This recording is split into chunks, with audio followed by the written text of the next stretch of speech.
A 737 crashes into a small turboprop sitting on a runway, completely mangling it. It was as if we were in the middle of a big fireball. 2 months after 9/11, an Airbus 300 crashes, its tail mysteriously breaking off. How much blood has to be spilled before we take corrective action? Safety does have a price. An L-1011 jumbo jet unexpectedly loses altitude and plunges into the Everglades. What triggers the disaster? Every bit of my clothing was blown right off. Just miles from a runway, a jet runs out of fuel and slams into a hillside. It doesn't take an aeronautics expert to know that if your engines go off, it's difficult to fly. And a routine continental commuter flight suddenly pitches and nosedives into a crowded Buffalo suburb. We dropped the ball. Mistakes, oversights, distractions, and in some cases just poor judgment. All these crashes are caused by human error. The devastation to the entire operation is catastrophic. It's one of your own has potentially made an error that has resulted in this calamity, this tragedy.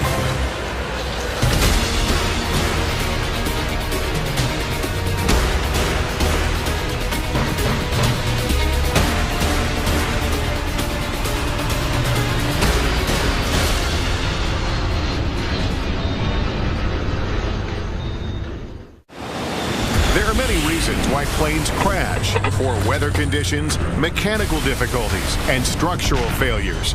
But according to a study published by the FAA, more often than not, the cause is just plain human error. Human error shows up in about 80% of aviation accidents. If you find something that's mechanical in an airplane, you can change it. Changing how humans think or how they react under a given set of circumstances is much, much more difficult. In this hour, dramatic animations will put you where no camera has ever been, up close to show how and why these disasters occurred. It appears to be a normal landing as U.S. Air Flight 1493 lowers its main landing gears onto the runway at Los Angeles International Airport. And then, in a flash, that's a hill. The 737 smashes onto a commuter turboprop that is sitting on the same runway, crushing the smaller plane completely. The window next to me started melting.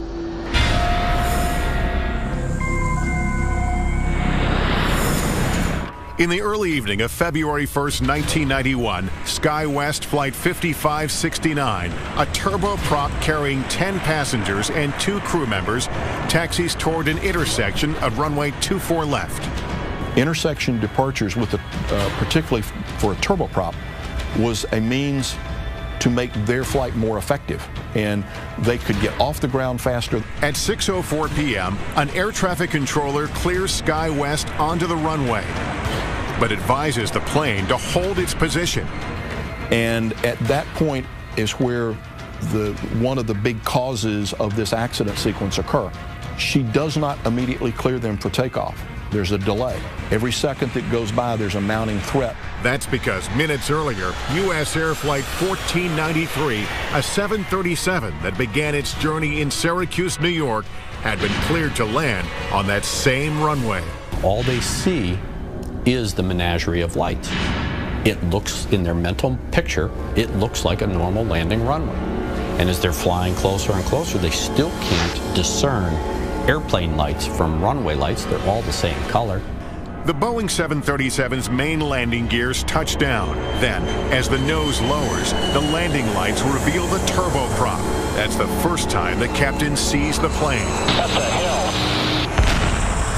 There's an explosion on impact, and the small plane bursts into flames.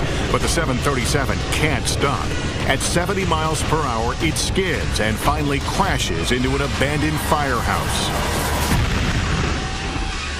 The floor was heaving, and the smoke burst right in front of my jump seat. It was as if we were in the middle of a big fireball. Every passenger window was illuminated orange. but I can see every passenger that can possibly have a view of me staring at me, looking for an answer. Flight attendants began shouting orders to evacuate, but because of the raging fire, none of the left exit doors can be used. The front right exit door is damaged and won't stay open. Only a few are able to escape from there. We jumped off the aircraft.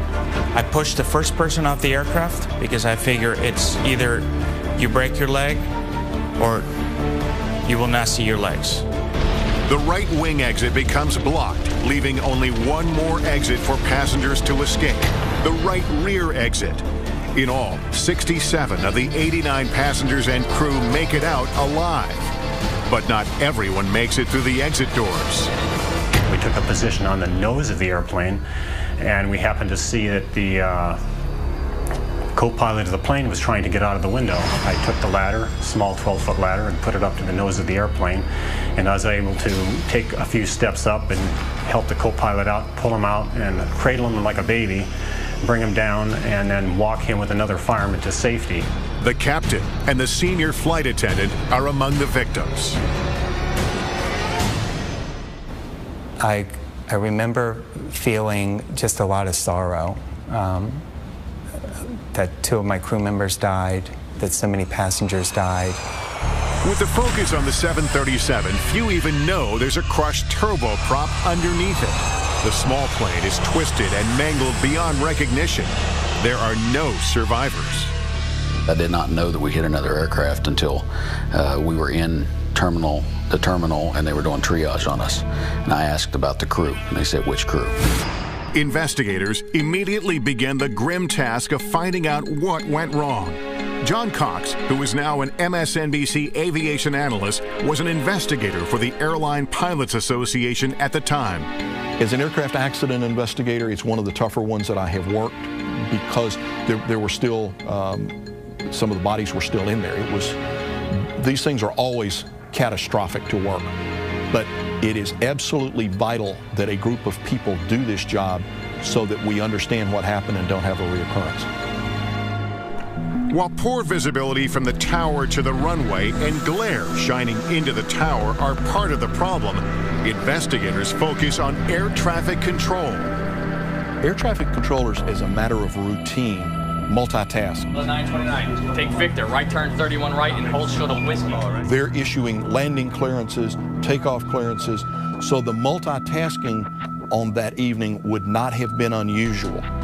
It is very unusual for a controller not to remember that they have an airplane in position on a runway. But according to the NTSB, that is exactly what happened. It turns out that the local controller simply forgot that SkyWest was sitting on the runway intersection. There were some things that were going on that did get her distracted. 1493 checked in. She looked. The runway end was clear, and it was just a human error.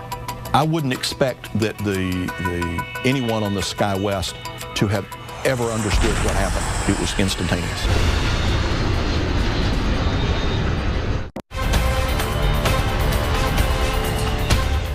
When U.S. Air Flight 1493 crashes into SkyWest Flight 5569, the aftermath is horrific. 22 people on the U.S. Air flight, including the captain, are killed. All 10 passengers and 2 crew members in the small SkyWest plane also die. I wouldn't expect that anyone on the SkyWest to have ever understood what happened. It was instantaneous. At the NTSB hearings, the air traffic controller, Robin Washer, testifies that she initially thought it was an act of terrorism. U.S. Air 1493 came over the threshold normally. When the aircraft blew up, I assumed that the aircraft had a bomb on board, then it blew up. Then Washer remembers another plane was on the runway. I went to the ground control and I said, see if you're in contact with SkyWest 569. I went to the supervisor and I told her, I said, this is what I believe U.S. Air hit. She has a responsibility to ensure its safety from other traffic. That didn't happen. The sound was almost overwhelming. David Kelly, the surviving first officer, testifies that he and the captain were never made aware of another plane on the runway. As far as we could tell, there was nothing down the runway anywhere. That airplane all of a sudden showed up out of nowhere. The cabin lights went out, the emergency lights came on.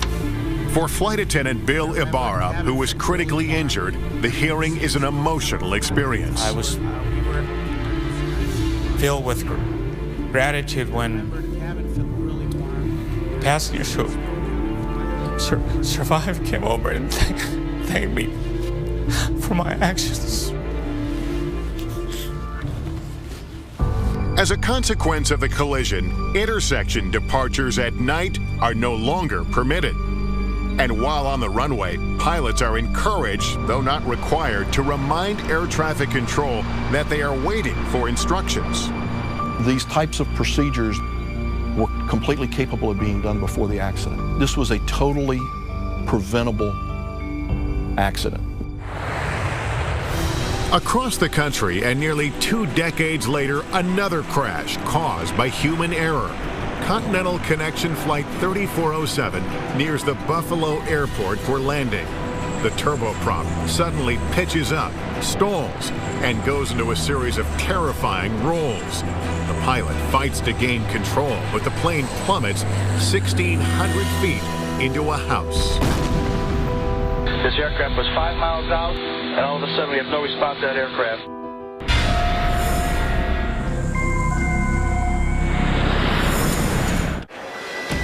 February 12, 2009. Winter storms delay Flight 3407 for 2 hours at Newark International Airport in New Jersey. Once it departs, the flight takes only an hour to Buffalo. But 3 miles from the runway, the captain runs into problems. The speed was a little higher than he anticipated, and he made an adjustment. And what he did was he reduced the power, and they also extended the landing gear, which adds a lot of drag, and the speed decreased fairly rapidly to the point that a warning device in the airplane activated. The warning system seems to take the captain by surprise, but it should be a fairly simple correction to get the plane's speed back up. Instead of letting the airplane's nose drop to build up that airspeed, he gave it full power and lifted the nose up. He should have done the exact opposite thing. Planes generally fly at a slight nose-up angle.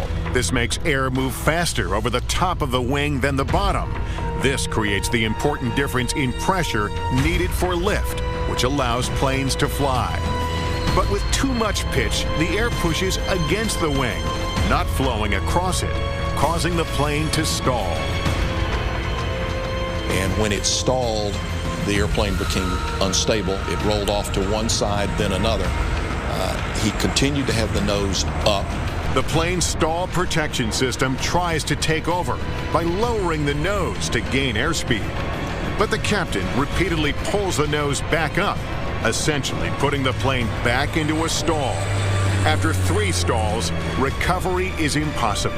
The plane crashes in the town of Clarence Center, 5 miles northeast of the Buffalo Airport. Everyone on board is killed, as well as 1 man on the ground. One of the victims is the daughter of former Continental pilot Mike Loftus. Mallow was going up to a reunion game. Basically, it was a alumni game at Buffalo State College for the women's program. I think I turned the TV on that night to watch it for a brief moment, and that was when I had all those flames, and I turned the TV off. One question investigators have is why the captain responded incorrectly when the plane stalled. According to the NTSB, part of the problem may have been the pilot's basic skills. The report states Captain Marvin Renslow never revealed to Colgan, the regional carrier for Flight 3407, that he had failed several certification exams. He apparently wasn't completely honest in reporting those. But while he was at Colgan, he had also not passed some of the tests and the check rides that he had had. Captain Renslow eventually passes all the required tests. Colgan points out that their crew training meets or exceeds requirements of the FAA. But former Inspector General of the Department of Transportation, Mary Schiavo, points to what she sees as a problem with the regional airlines in general: cost-cutting. Their whole model, business model, is to fly inexpensive aircraft and save a lot of money because they have a fixed price contract. So if they can fly cheap planes cheaply, they make money under their contract. If they have more expensive pilots and more expensive planes, they don't. The Regional Airlines Association disputes that and told NBC News their focus is on safety, professionalism, and reliability of service. Still, there are differences within the industry on how much flying time is required to pilot a commercial airplane. You can be done with those ratings in as little as 350 hours of experience. And what happens is when people get out of flight school and they have their required government ratings, they then move on to the regionals because that's who hires them. While major airlines usually pay better, they also demand that new hires have 1,500 flight hours or more. Further blame could lie with how Colgan trained its pilots on the Q400 stall protection system. Although it satisfied FAA standards, some of the training was done solely in a classroom setting, not hands-on. 15 minutes, that's all they're asking out of a training program, and they didn't even do that.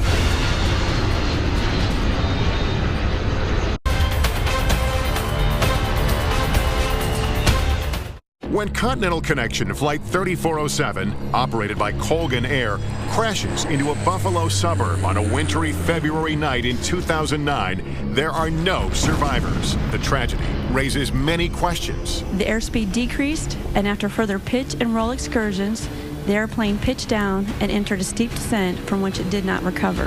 One question investigators have is why the captain responded incorrectly when the plane stalled. According to the NTSB, part of the problem may have been the pilot's basic skills. The NTSB report also focuses on crew fatigue. Both the captain and co-pilot spent the night not in a hotel or their own beds, but instead in a crew lounge, against Colgan policy. And once behind the controls, they violated the sterile cockpit rule, which may have been the cause of their distraction. During takeoffs and approach to landings, the pilot and the co-pilot, the entire crew, can talk about nothing but the flight at hand. The idle conversation that was going on seems to have distracted them long enough for the aircraft to get to that point where it was a jarring moment that caused them to react. The crash sparks enough debate that in the summer of 2010, the president signs a bill passed by Congress requiring commercial pilots have a minimum of 1,500 hours of flying time. But even beyond that, there are a score of other safety provisions. They would require the FAA to get much more tough on pilot fatigue. They would require that the airlines disclose who's actually operating their flights so that no longer could people buy a ticket on Colgan without knowing it. So this legislation is very significant. The companies let them down a lot. They didn't give them the tools they needed, I think, is really what it came down to. You got two relatively inexperienced pilots. It's the fact of life. 8 years earlier, there was another air disaster over New York, also caused by human error. An Airbus A300 takes off from JFK Airport to Santo Domingo in the Dominican Republic. Soon after takeoff, the plane encounters severe turbulence. It rolls, pitches, and then suddenly the tail snaps off. The plane nosedives into a residential area in Queens, New York. All the people that were on that airplane went for a very harrowing ride in the last minute of flight going into the ground. All 260 people on board are killed, as well as 5 people on the ground, leaving investigators wondering how and why the tail would snap off an airplane.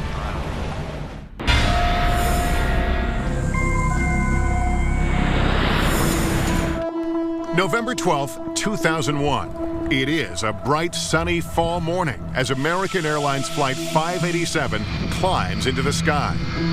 In the cockpit are two experienced pilots, co-pilot Stan Mullen and Captain Ed States. He loved to get in the airplane. He loved to be in charge. He respected everybody's job, everybody's role.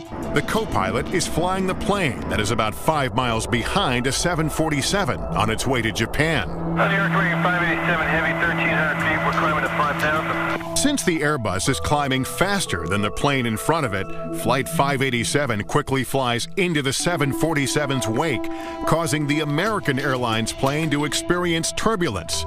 This in itself is not uncommon. Airplane wakes are very similar to the wakes made by boats or ships. It's a displacement as the vehicle passes through this fluid, in one case water, in one case air. This FAA simulation illustrates a different jet flying into wake turbulence. The wingtips from the lead plane create what is known as a wake vortex. You can think of it as a very large cone coming back off the tip of the leading airplane. And if the trailing airplane intercepts that cone, you'll feel choppiness. Typically, the encounters are very brief, but you can hit them multiple times. And that is exactly what happens with Flight 587.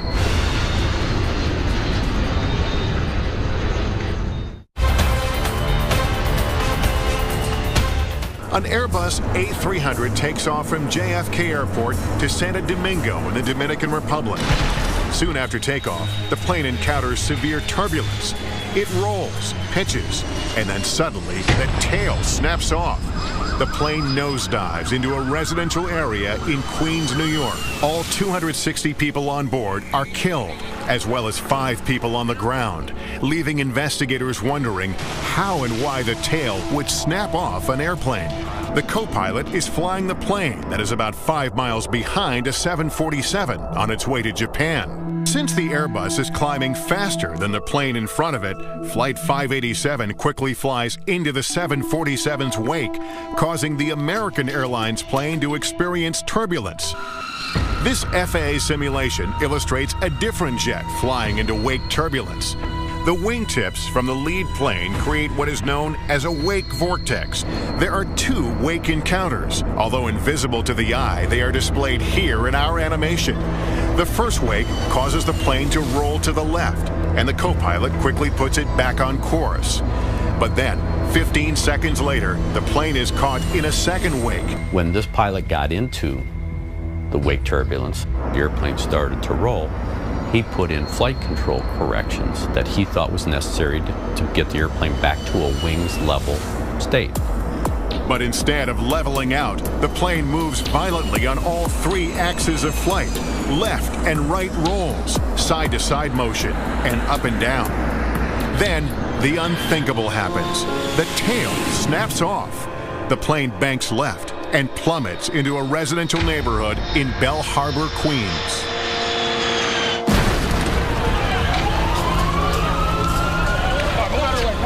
Just 2 minutes and 24 seconds after a routine takeoff, everyone on Flight 587 is gone. Go ahead. Yeah, just to let you know, we saw a huge, tremendous amount of black smoke south of Long Island. Captain Ed States' wife, Mary, is home when she finds out about a crash in Long Island and contacts American Airlines. I got one of the chief pilots in New York. And it wasn't I guess, it wasn't the ideal way of telling me, but I said, was Ed the pilot? And they said yes.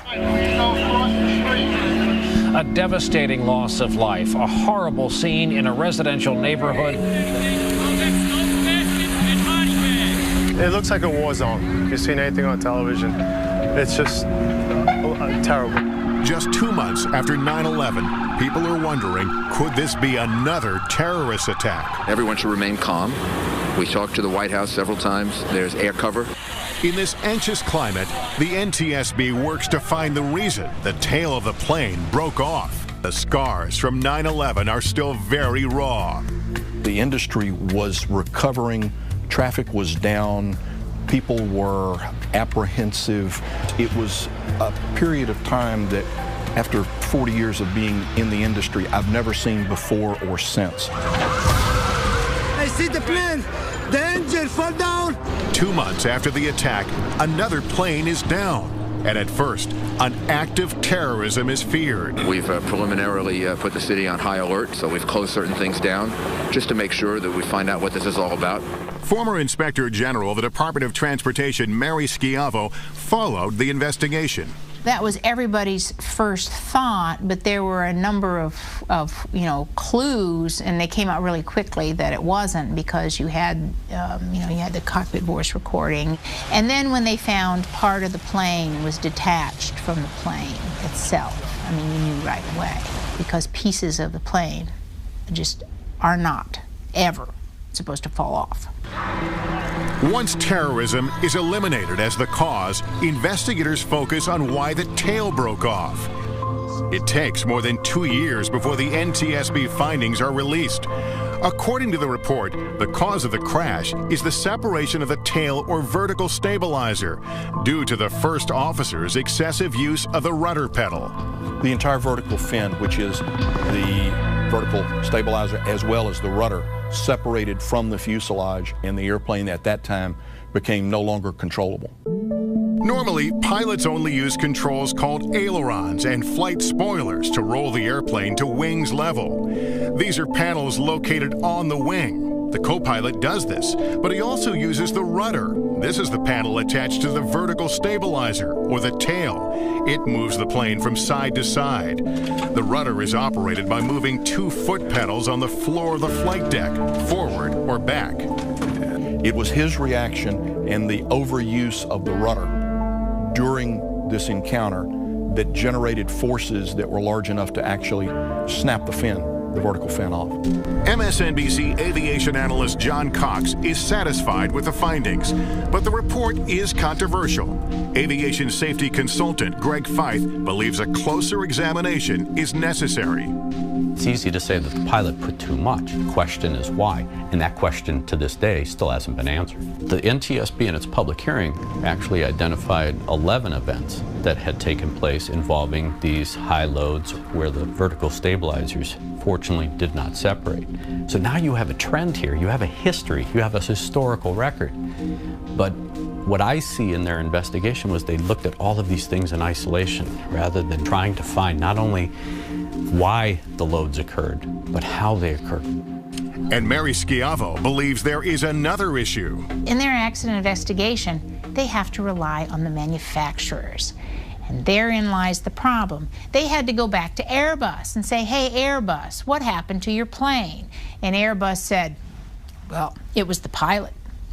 The pilot used the rudder too aggressively. Why would you ever construct a plane and ever have the control system in the plane such that if it's used in a way in which it's allowed to be used, your tail would come off? It is unthinkable. Airbus told NBC News that it was not a design flaw that caused the tail to break off. It was pilot error. The NTSB, in fact, did determine that. It also found that the American Airlines training program overemphasized the use of the rudder pedal inputs. Going a step further, John Cox says the rudder should never be used in wake turbulence. The best response would have been to let the airplane's natural stability work through it. The airplanes are naturally very stable, and so put some control input in to bring the airplanes back toward wings level and let it fly out, and it'll settle right down. American Airlines told NBC News that it continues to be disappointed with the NTSB findings and believes that the design and rudder sensitivity were at fault. A decade after the crash, the report stands as written. But in August 2010, the NTSB started re-examining similar incidents and urged agencies to take a closer look at the rudder design. Pilots now understand you don't have to move the rudder that much as far as the pedals are concerned to create a large aerodynamic force. It's a powerful tool in helping the pilot in roll control. So be sensitive to the fact that, hey, if you're going to move this, you better use it as a last resort. But this knowledge came at a very steep cost. There is this adage out there in the aviation industry: how much blood has to be spilled before we take corrective action? Safety does have a price. Coming up, without warning, a plane crashes into the Everglades. The tail actually turned over, and when it did, the floor underneath me split and I dropped out.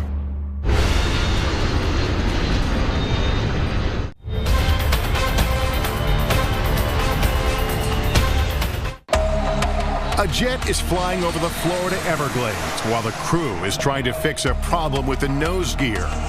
It shouldn't be a crisis situation, but it quickly becomes one. The L-1011 crashes into the swamp, killing more than 100 people. What amazed me was they said that it was unsurvivable. How do you come out of that?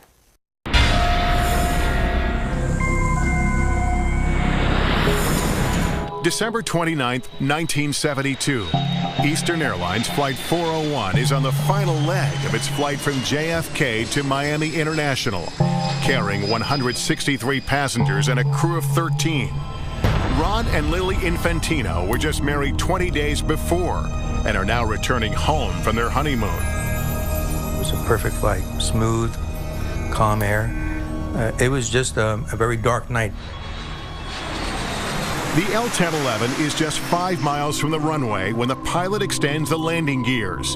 Green lights indicate the main landing gears are down, but the nose gear indicator remains dark. The nose gear showed that it wasn't either down or up. It didn't say what position it was actually in. So they broke the approach and advised air traffic control that they needed some time to sort through a technical problem. Unaware of what's going on in the cockpit, Flight Attendant Beverly Raposa feels the plane turn away from the airport. I wasn't concerned because, things like that happened, and if there was a problem, we had a phone by each of the flight attendant seats. If there was a major problem, the pilot would have called us. To troubleshoot the problem, the L-1011 climbs to 2,000 feet and heads west towards the Everglades. The captain then puts the plane on autopilot. Everybody wants to find the solution. That's just nature. We're human. We want to accomplish the mission. The crew suspects nothing more than a faulty light bulb. The co-pilot starts to replace it, but he can't get the new bulb to go in. And this is where the insidious nature of human error begins to show itself. Ideally, someone does nothing but monitor the autopilot. But with the difficulty that the first officer was having with the bulb, the captain, understandably, wanted to try to help him. No one was concentrating on monitoring the autopilot. The crew is unaware that the airplane is slowly descending from 2,000 to 900 feet. Then from the control tower, they hear, "How's it going out there, Eastern?" And the first officer looks up and realizes something's wrong with the altitude. And he said, "We're still at 2,000, right?" The captain begins to look and says, "What happened to the altitude?" And they begin to take corrective action. But it is too late. The engines roared and we hit and the world exploded. It was a huge fireball. The plane rips apart. The crash is scattered over an expansive area. I was in the tail and the tail section broke off and we began spinning and we spun 1,500 feet. And at the end of the spin, the tail actually turned over. And when it did, the floor underneath me split and I dropped out. In the swamp, Raposa is still strapped to her seat as jet fuel rains down on her. There is absolute silence. Initially, I screamed, "Somebody help me." And I couldn't hear anyone. And I'm thinking to myself, oh my gosh, I may be the only survivor. But she is not alone. I have never been in anything so dark in my entire life. That's how dark it was. And I tell people, the only time you could tell somebody was in front of you, you could smell their breath. Otherwise, you would never know they're there. Passenger Ron Infantino is also one of the 75 passengers and crew that miraculously survive. Swamp water is up to his chin. Every bit of my clothing was blown right off. The only thing I had left was the rims of my socks. That was the only thing. And I thought it was a nightmare. I couldn't believe. I was totally in shock. And then, of course, I'm yelling for my wife, and that was the last I ever saw of her. I never saw her again.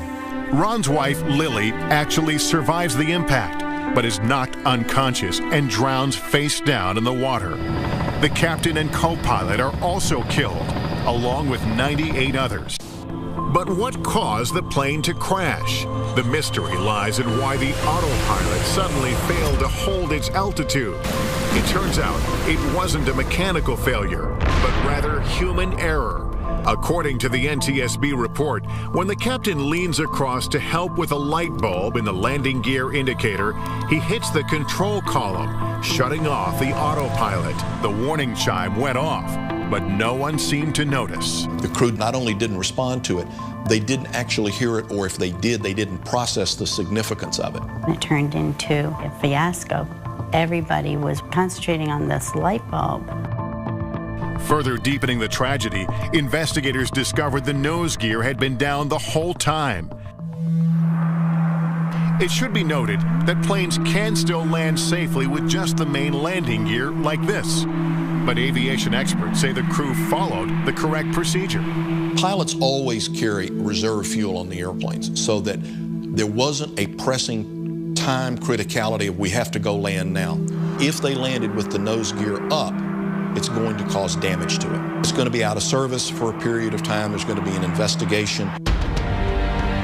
Out of this 1972 tragedy came Crew Resource Management, or CRM, a training requirement that now ensures that someone must always monitor the airplane flight path.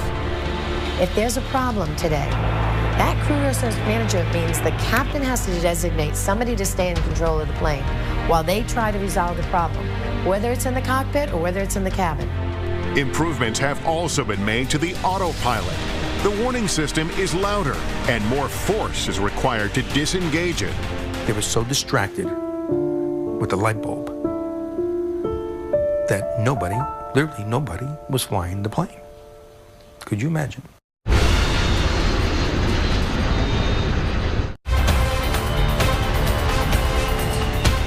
A Boeing 707 is just a few miles from its destination when all four of the plane's engines fail. Avianca 052, radar contact lost. The jet silently falls through the clouds, slamming into a wooded hill on Long Island, New York, killing 73 people on board. There are no mechanical failures, no structural problems of any kind. It turns out the plane simply runs out of fuel. But how can such a fatal blunder happen? January 25th, 1990, when Avianca Flight 52 leaves Medellin, Colombia, just after 3 p.m., the tanks have more than enough fuel for the 2,100-mile trip to New York. They had approximately 81,000 pounds of jet fuel on the airplane when they departed. They had done the calculations for the flight plan, the amount of fuel they would burn going to New York, a reserve, some holding fuel, and then also enough fuel to go to Boston and land. With more than enough fuel, that shouldn't be a problem, but it soon becomes one. In New York, the weather was bad, so as they came up the East Coast, they began to be issued holding instructions, and they held for 3 different times. The delays total 77 minutes. Around 8:20 p.m., they have only a little more than 14,000 pounds of fuel left, enough for another hour or so in the air. During those holding patterns, that's when the flight engineer should have made sure that the fuel levels were fine. And Avianca 052 Heavy, I'm going to bring you about 15 miles northeast and then turn you back home for the approach. Is that fine with you and your fuel? Okay, so thank you very much. They inquired with air traffic controllers about how much longer it was going to be. They were complaining about their fuel levels. Air traffic control asked where their alternate was, which was filed for Boston. But the first officer, who was the pilot handling the radios, told them that they could no longer make Boston. And that very significant statement was lost on air traffic control. At 9:22 p.m., Avianca Flight 52 is finally cleared to land. But with an extremely low cloud ceiling above JFK and strong wind shear, the pilot misses the attempt. The plane is again diverted from the airport. Nowhere did the first officer ever use the word emergency. If that word had been used, they would have given them immediate priority to try to get them on the ground. Avianca 52, climb maintain 3,000.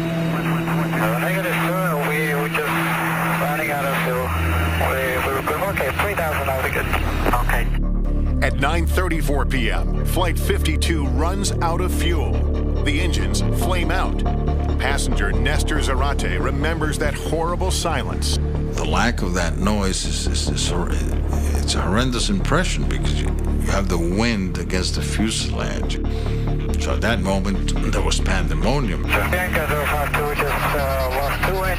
The crew calmly tells air traffic control that the engines have failed. They are quickly routed back to JFK, but it is too late. When the Boeing 707 crashes into a hillside in Oyster Bay, the cockpit breaks off, killing the pilots and flight engineer.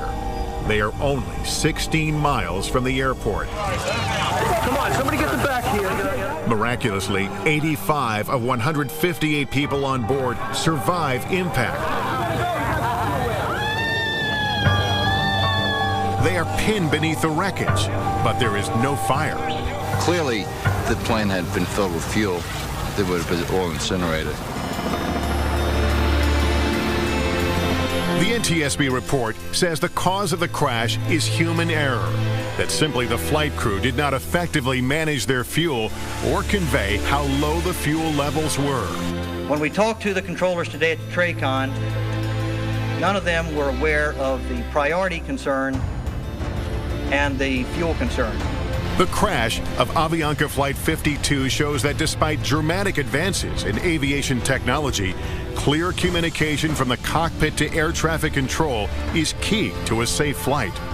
I think that our crew should have been more aggressive and more transparent in expressing the need to have a preferential treatment that night.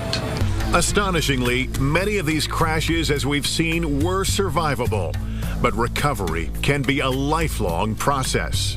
You'll be all right. Everybody was demolished physically and psychologically by the crash.